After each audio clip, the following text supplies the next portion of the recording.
J'ai rendez-vous avec un économiste de renom. Puisqu'il y a une guerre des âges, Joseph Stiglitz va pouvoir nous dire qui l'a déclarée. Joseph Stiglitz, vous êtes l'un des économistes les plus réputés au monde, vous êtes prix Nobel d'économie, et vous avez publié récemment en français un livre qui s'appelle « La grande fracture » sur les inégalités. Comment expliquez-vous cette fracture économique entre les jeunes et les personnes plus âgées? Vous savez, dans le cas de notre génération, à la fin de nos études, il y avait du travail. La seule question était quel travail et que voulions-nous faire? Aujourd'hui, la question c'est plutôt arriveront-ils à avoir un travail?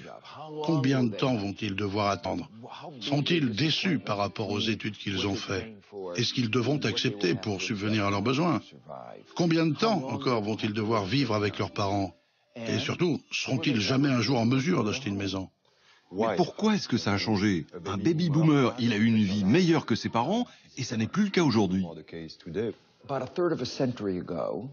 Il y a 30 ans, aux États-Unis et dans le reste du monde occidental, nous avons commencé une expérience. Cette expérience avait deux éléments. La baisse des impôts pour relancer l'investissement, Avec Reagan. avec Reagan et Thatcher, et la déréglementation pour donner plus de liberté. Aujourd'hui, après 30 ans de cette expérience, on se rend compte que c'est un échec abyssal.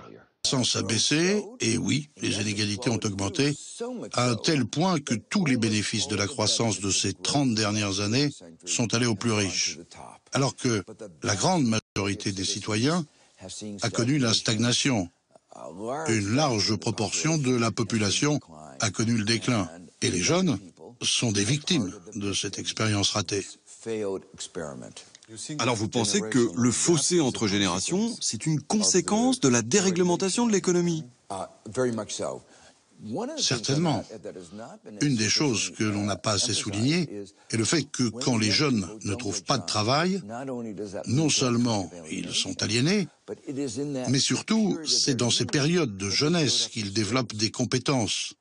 Et donc le niveau élevé du chômage, spécialement le chômage des jeunes, ici en Europe, est en fait un frein à la croissance européenne. Et donc, non seulement vous êtes en train de perdre en performance économique aujourd'hui, mais vous êtes en train de perdre votre avenir. Qu'est-ce qu'on peut faire aujourd'hui pour combler ce fossé? Cela va demander des changements politiques. Et les gens vont devoir remettre en question certaines des fondations même de nos sociétés. Je pense que les jeunes vont commencer à poser toutes les questions, et notamment, est-ce que la zone euro, est-ce que la monnaie unique est un projet réussi?